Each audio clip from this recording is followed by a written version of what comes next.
હાય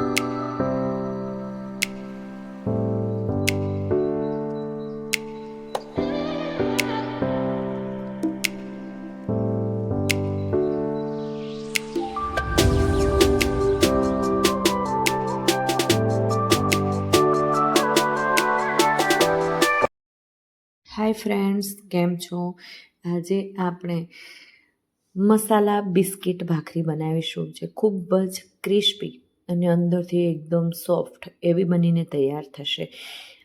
રાત્રે જમવામાં શું બનાવવું કંઈ ખબર પડતી ના હોય અને ફટાફટ બનાવી દેવું હોય, આળસ થતી હોય, તો તમે આ મસાલા બિસ્કિટ ભાખરી બનાવી શકો છો, જે ચા જોડે દહીં જોડે ખૂબ જ સરસ લાગતી હોય છે. તો આ રીતે મેં ઘઉંનો ઝીણો લોટ અને ઘઉંનો કરકરો લોટ, રોટલી માટેનો ઝીણો લોટ આવે છે તે લીધો છે, અને લાડવા માટે જે કરકરો લોટ આવે છે તે લીધો છે.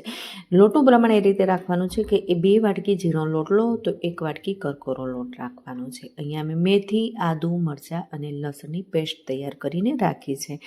એક કઢાઈમાં 1 ચમચી જેટલું તેલ ગરમ કરવા મૂકવાનું છે. તેલ ગરમ થાય ત્યારબાદ ધોઈને સાફ કરીને સમારેલી રાખેલી મેથી આપણે એડ કરી દેવાની છે.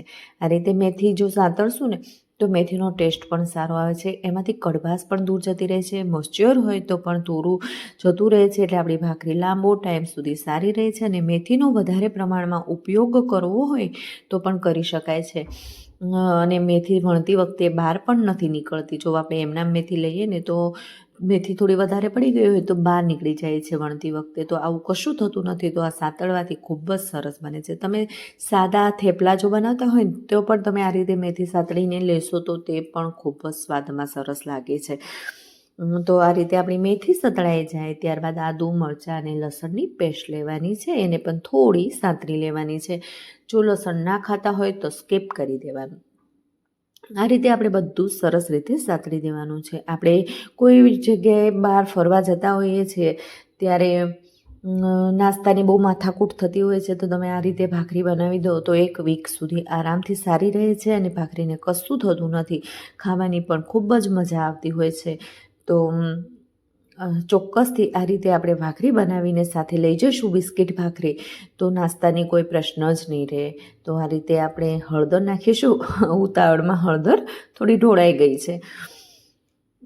અને જે આપણા કોરા મસાલા છે બધા એડ કરી દઈશું. ધાણા જીરું આ ભાખરીમાં ખૂબ જ સરસ લાગતું હોય છે, તો આપણે થોડું ધાણા જીરું એડ કરી દઈશું. 1 ચમચી હિંગ એડ કરી દઈશું. અજમો હાથમાં મસળીને નાખી દઈશું, જેથી એની ફ્લેવર સારી એવી આવે. તો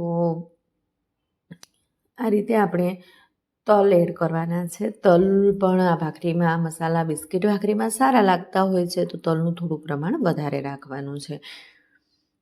લાલ મરચું 1 ચમચી જેટલું એડ કરવાનું છે.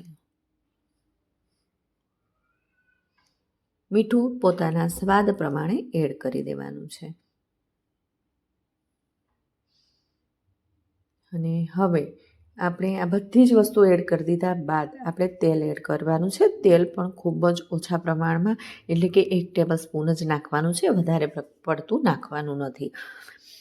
બધું મિક્સ કરી દઈશું અને એક કડક એવો લોટ બાંધવાનો છે, ઢીલો લોટ નથી બાંધવાનો. સારું એવું મિક્સ થઈ જાય ત્યારબાદ જ આપણે પાણી એડ કરીને લોટ બાંધશું. ત્યાં સુધી આપણે બધું જ મિક્સ કરી દેવાનું છે. બધા મસાલા, બધું જ મેથી, બધું એકબીજા સાથે મિક્સ થઈ જાય તે ખૂબ જરૂરી છે, માટે આપણે તેને સારી રીતે મિક્સ કરી દઈશું. આ રીતે સરસ રીતે બધું મિક્સ થઈ ગયું છે. હવે થોડું પાણી લેતું રહેવાનું છે અને એકદમ કઠણ લોટ બાંધવાનો છે. આપણે જે સાદી ભાખરી બનાવતા હોઈએ છીએ ને તેનાથી થોડો ઓછો અને રોટલી કરતાં થોડો વધારે કઠણ એવો આપણો લોટ બાંધીને તૈયાર કરવાનો છે. તો આ રીતે આપણો લોટ તમે જોઈ રહ્યા છો, થોડો વધારે કડક છે, રોટલીના લોટ કરતાં કડક છે, અને ભાખરીના લોટ કરતાં થોડો નરમ છે.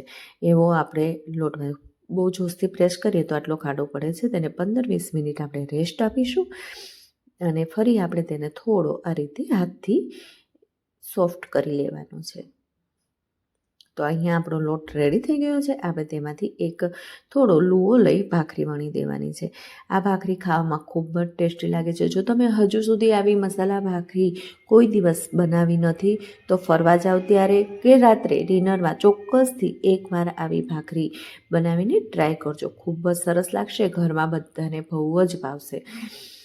તો આપણે તેને વણી લઈશું. તો આપણે અહીંયા નામ આપ્યું છે મસાલા બિસ્કિટ ભાખરી. તમે એમ નામ પણ વણીને ચડવી શકો છો, પણ બિસ્કિટ ભાખરી છે એટલે હું એને કોઈ વાસણથી શેપ આપી દેવાની છું. આમ નામ રાખીને આપણે કોર તમે જોઈ રહ્યા છો કે આવી રીતે કોર થોડી ફાટી જાય, લોટ કઠણ હોય એટલે તેને સરખી કરીને તમે એમ નામ પણ શેકી શકો છો.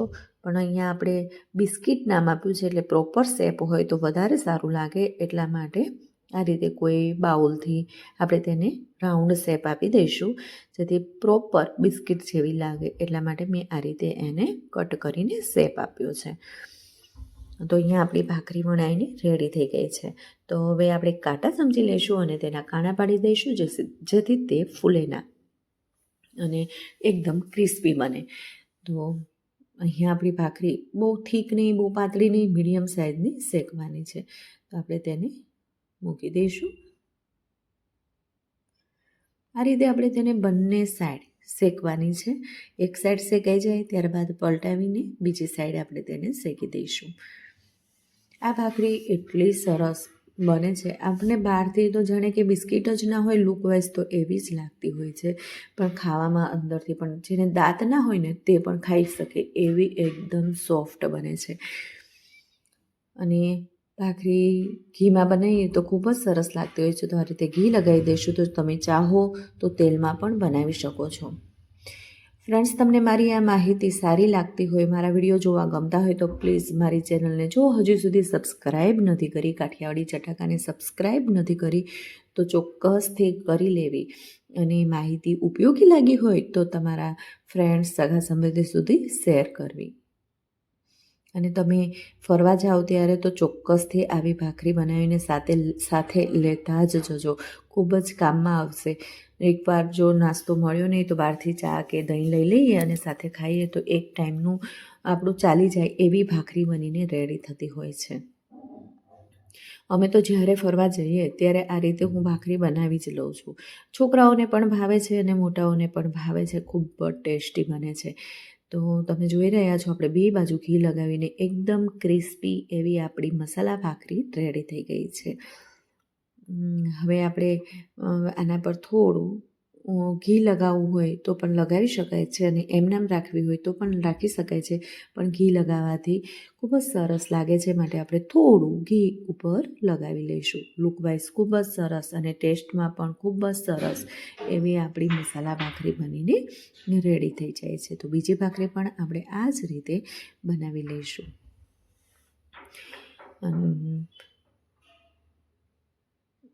તો બીજી ભાખરી પણ આપણી રેડી થઈ ગઈ છે. અને આ મેથી જે આપણે સાતળી હતી ને તેનાથી તમે જોઈ શકો છો મેથી અંદર એકદમ સરસ મિક્સ થઈ ગઈ છે. જો આપણે સાતળ્યા વગરની મેથી લઈએ તો ઉપર રહે છે, સારી રીતે મિક્સ નથી થતી. માટે તમે સામાન્ય જે સાદા આપણે થેપલા બનાવતા હોઈએ છે ને એમાં પણ આ રીતે મેથી સાતળીને લઈશું ને તો ખૂબ જ સરસ બને છે અને થેપલા પણ એકદમ ફૂલીને દડા જેવા થતા હોય છે. તો આ રીતે મેથી સાતળવાથી લેવાથી આપણે ઝાઝા પ્રમાણમાં મેથીનો ઉપયોગ પણ કરી શકીએ છીએ અને જે આપણી રેસીપી છે એ ખૂબ જ સરસ બને છે. તો અહીંયા મેં વારાફરતી બધી જ ભાખરી બનાવી દીધી છે લસણની ચટણી કે દહીં સાથે. ખૂબ જ